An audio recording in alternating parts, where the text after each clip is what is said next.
गीता जी के प्रथम अध्याय का महत्व।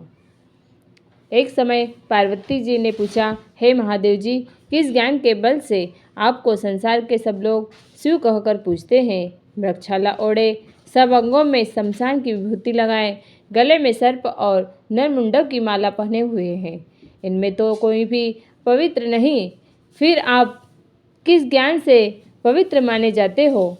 यह आप कृपा कर कहिए। श्री महादेव जी बोले, हे प्रिय, सुनो। गीता ज्ञान को हृदय में धारण करने से मैं पवित्र माना जाता हूँ और इस ज्ञान से मुझे बाहर के कर्म नहीं व्यापते। तब पार्वती जी ने कहा, हे भगवान, जिस गीता ज्ञान की आप ऐसी स्तुति करते हैं, उसके श्रवण करने कोई कृतार्थ भी हुआ है? तब श्री महादेव जी ने कहा, इस ज्ञान को सुनकर बहुत से जीव कृतार्थ हुए हैं और आगे भी होंगे। मैं तुमसे यह पुरातन कथा कहता हूँ, तुम श्रवण करो। एक समय पाताल लोक में शेषनाग की सैया पर श्री नारायण जी नैन मुंद कर आनंद में मग्न थे। उस समय भगवान के चरण दबाती हुई श्री लक्ष्मी जी ने पूछा, हे प्रभो, निद्रा और आलस्य तो उन पुरुषों को व्याप्त है जो तामसी हैं, फिर आप तो तीनों गुणों से अतीत हो। श्री नारायण जी प्रभु वासुदेव हो, आप जो नेत्र मूंद रहे हो, यह मुझको बड़ा आश्चर्य है। तो नारायण जी बोले, हे लक्ष्मी, मुझको निंद्रा आलस्य नहीं व्यापता। एक शब्द रूप जो भगवत गीता है, उसमें जो ज्ञान है, उसके आनंद में मग्न रहता हूँ। जैसे 24 अवतार मेरे आकार रूप है, तैसे यह गीता शब्द रूप अवतार है। इस गीता के यह अंग हैं। 5 अध्याय मेरा मुख है, 5 अध्याय मेरी भुजा है, 11वां अध्याय मेरा हृदय और मन है, 16वां अध्याय मेरा उदर है, 17वां अध्याय मेरी जंगा है, 18वां अध्याय मेरे चरण है। यह सब गीता के जो श्लोक हैं, सो मेरी नाड़ियाँ हैं, और जो गीता के अक्षर हैं, सो मेरे रोम हैं। ऐसा जो मेरा शब्द रूपी गीता ज्ञान है, जिसके अर्थ है मैं हृदय में विचारता हूँ और बहुत आनंद को प्राप्त करता हूँ। श्री नारायण जी ने कहा, हे लक्ष्मी, गीता ज्ञान को सुनकर मुझ बहुत जीव कृतार्थ हुए हैं। तो तू सुन। शूद्र वर्ण एक प्राणी था जो चांडाल के कर्म करता था और तेल लवण का व्यापार करता था। उसने बकरी पाली। एक दिन वह बकरी चराने को वन में चला गया और वृक्षों के पत्ते तोड़ने लगा। वहाँ सर्प ने उसे ढस लिया, जिससे तत्काल उसके प्राण निकल गए। मरकर उसने बहुत नरक भोगे। फिर बैल का जन्म पाया। उस बैल को भिक्षुक ने मोल ले लिया। वह भिक्षुक उस पर चढ़कर सारा दिन मांगता फिरे। जो कुछ भिक्षा मांग कर लावे, वह कुटुंब के साथ मिलकर खावे। वह बैल सारी रात द्वार पर बंधा रहे, उसके खाने पीने को भी खबर न लेवे। कुछ थोड़ा सा भूसा उसके आगे डाल देवे। जब दिन चढ़े, फिर बैल पर चढ़कर मांगता फिरे। कई दिन गुजरे तो वह बैल भूख में फिरा पड़ा और उसके प्राण नहीं छूटे। नगर के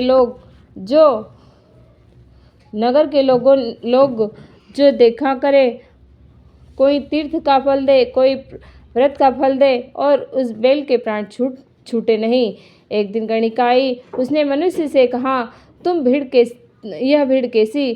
तो उन्होंने कहा, इसके प्राण जाते नहीं, अनेक पुण्यों का फल दे रहे हैं, तो भी इसकी मुक्ति नहीं होती। तब गणिका ने कहा, मैंने जो किया है उसका फल इस बैल को मैं निमित्त दिया। इतना कहे ही बैल की मुक्ति हो गई। तब बैल ने एक ब्राह्मण के घर में जन्म ले लिया। पिता ने उसका नाम सुशर्मा रखा। जब बड़ा हुआ तो पिता ने इसको पढ़ाया तब उसको पिछले जन्म की सूझ रही। उसने एक दिन मन में विचार किया, जिस गणिका ने मुझे बैल की योनि से छुड़ाया था, इसका दान कैसे करूं। विप्र चलता चलता गणिका के घर गया और कहा, तू मुझे पहचानती है। गणिका ने कहा, मैं नहीं पहचानती। तू कौन है? मेरी तेरी क्या पहचान है? तू विप्र और मैं वेश्या। तब सुविप्र ने कहा, मैं वही बैल हूँ जिसको तुमने अपना पुण्य दिया था। तब मैं बैल की योनि से छूटा था। अब मैंने विप्र के घर में जन्म लिया। तू अपना वह पुण्य बता। गणिका ने कहा, मैंने अपने जाने कोई पुण्य नहीं किया, पर मेरे घर एक तोता है, वह कुछ पढ़ता है, मैं उससे वाक्य सुनती हूँ। उस पुण्य का फल मैंने तेरे निमित्त दिया था। तब विप्र ने तोते से पूछा कि तू सवेरे क्या पढ़ता है? तोते ने कहा, मैं पिछले जन्म में विप्र का पुत्र था।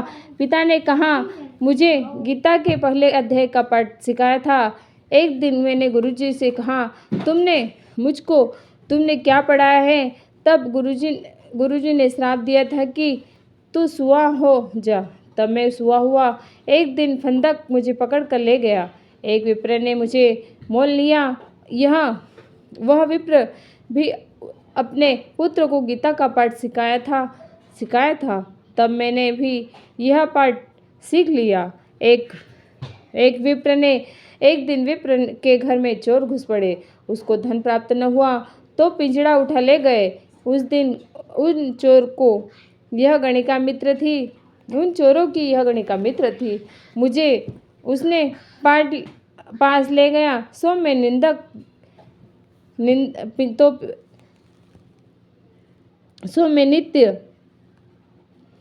पाठ सीख लिया। एक दिन विप्र के घर में चोर घुस पड़े। उसको धन प्राप्त न हुआ तो पिंजड़ा उठा ले गए।